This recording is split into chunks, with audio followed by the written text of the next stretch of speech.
जय श्री राधे। पूज्य श्री सद्गुरुदेव भगवान के चरणों में प्रणाम। पूज्य श्री राधा बाबा कहते हैं, भाई मेरी बातों का किसी पर असर तो होता नहीं, इसका कारण मेरी ही निष्ठा में कचाई है। जिस किसी को भी जब यह लिखता हूँ कि सब चिंतन छोड़कर प्रिया प्रियतम का चिंतन करो, तो कोई भी मेरी बात मानता ही नहीं। प्रायः सभी के यही पत्र आते हैं कि मन चंचल है, लगता नहीं, साधन होता नहीं। अतः यही स्फुरणा होती है कि अपनी त्रुटि ही दूर की जाए।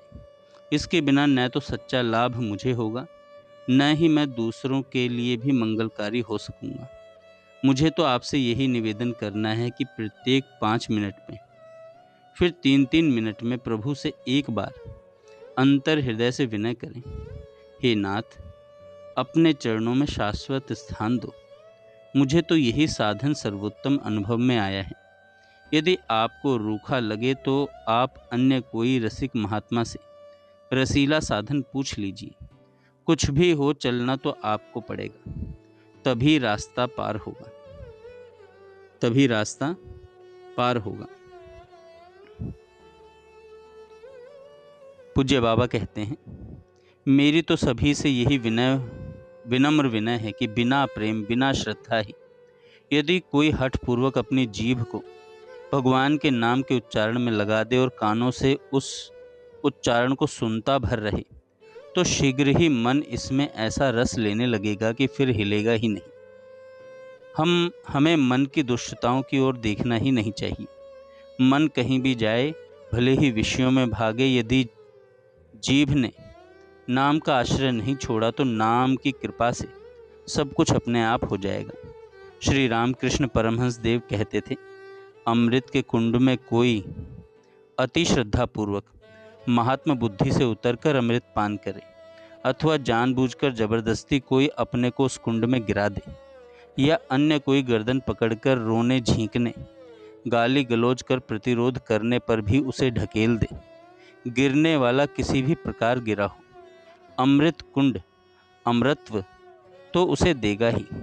इसी प्रकार भगवान के नाम का जीभ से किसी भी प्रकार संबंध हो जाए, यह सर्वथा दुख से छुड़ाकर परम आनंद घन प्रभु के चरणों में ले ही जाएगा। मैं जिनको भी पत्र लिखता हूँ उन्हें यही लिखता हूँ, अपने पर कृपा कर वाणी का संयम कर लें। हंसी मजाक, प्रमाद, विनोद, गप्पे कुछ भी काम नहीं आने वाली। बहुत ही लंबा रास्ता तय करना है, क्योंकि प्रभु की सेवा के रूप में गृहस्थ सेवा करनी चाहिए।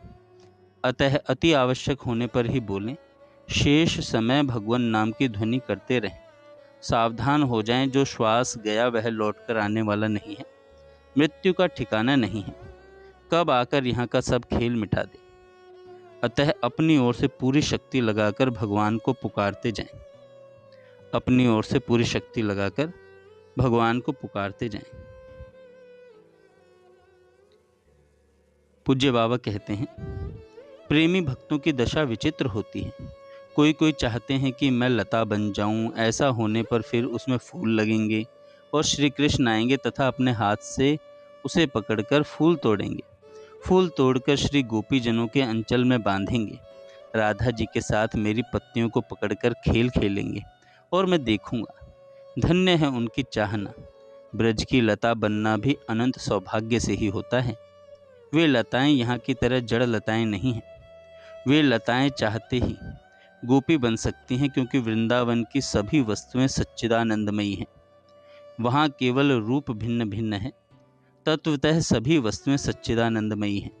लीला के लिए कोई पेड़, कोई लता, कोई पक्षी, कोई हिरन इस प्रकार दिखाई पड़ते हैं। इसलिए मैं बार बार कहता हूँ कि वृंदावन की किसी भी वस्तु का चिंतन कीजिए।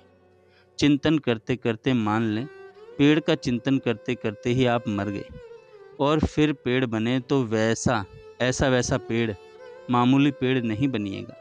वृंदावन का सच्चिदानंदमय पेड़ बनिएगा और चाहते ही गोपी बनकर, सखा बनकर, जैसा रूप चाहिएगा वैसा ही बनाकर साक्षात सेवा कीजिएगा। जय श्री राधे।